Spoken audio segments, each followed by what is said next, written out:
Et pour démarrer cette formation, cette toute première partie, ce que l'on va commencer par faire, c'est développer le serveur, donc ça va être la partie back-end, et on va faire donc quelques petites choses, donc quelques petites vérifications avant de démarrer, c'est de vérifier si on a bien une version de Node d'installer sur notre machine, donc ça va faire partie des prérequis. Donc vous allez faire ça avec Node-V, vous pouvez également faire Node-version, donc pour voir quelle version vous avez de Node d'installer sur votre machine. Autrement, ce que vous pouvez faire, c'est aller sur la page internet officielle de Node pour installer la version qui correspond à la version la plus stable et qui correspond à votre système d'exploitation. Donc comme je me trouve sur un Mac, moi ce qui me propose c'est d'installer la dernière version stable de Node, donc il s'agit de la version 14.15, donc je devrais d'ailleurs upgrader.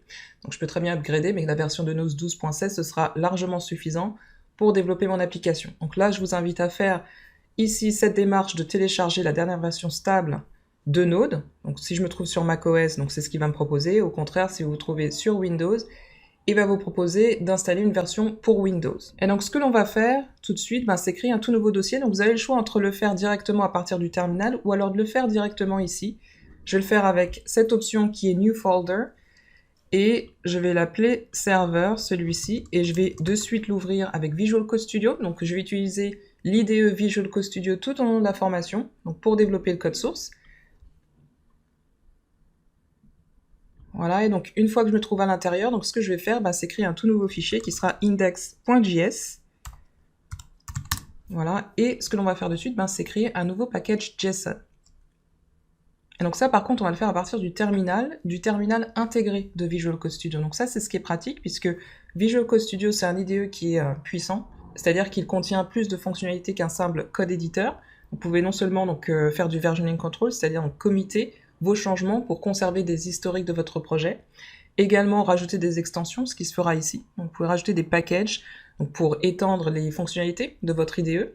Et en plus, vous pouvez debug. Donc là, ici, vous pouvez ici lancer le debugger si vous avez pour vérifier tout problème potentiel, anomalie, etc. Donc ce qui va vous donner des signalements directement ici. Et là, je crois bien que c'est ici le source control pour le versioning control. Là, rechercher pour explorer le navigateur, que vous pouvez soit fermer, rendre visible ou alors invisible. Donc on va le rajouter ici, et ce qu'on va faire, c'est tout de suite ouvrir le terminal intégré. Donc ici, View, vous avez le choix ici de faire terminal. Donc ce sera ici, cette sélection terminal pour ouvrir le terminal intégré de Visual Code Studio. Et là, je me trouve directement dans le dossier que j'ai ouvert qui est serveur, et si on fait ls, vous allez voir que j'ai bien un index.js. Et ce que je vais faire de suite, c'est créer un package JSON que l'on va faire avec yarn init, et je vais faire --yes.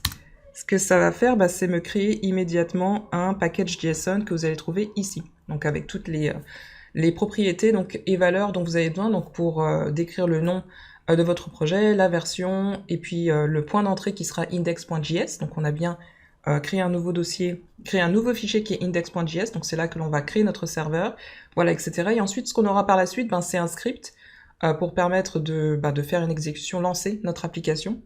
On va également rajouter des dépendances, ce que l'on va faire par la suite, donc on va rajouter quelques dépendances. On aura besoin, pour créer notre infrastructure web de serveur, d'installer la dépendance d'Express, ce que l'on fait tout de suite par la suite. Donc normalement, ce que vous devriez avoir pour pouvoir poursuivre, c'est un nouveau dossier serveur qui contient un fichier index.js et un package JSON. Et on poursuit tout de suite après dans la prochaine vidéo.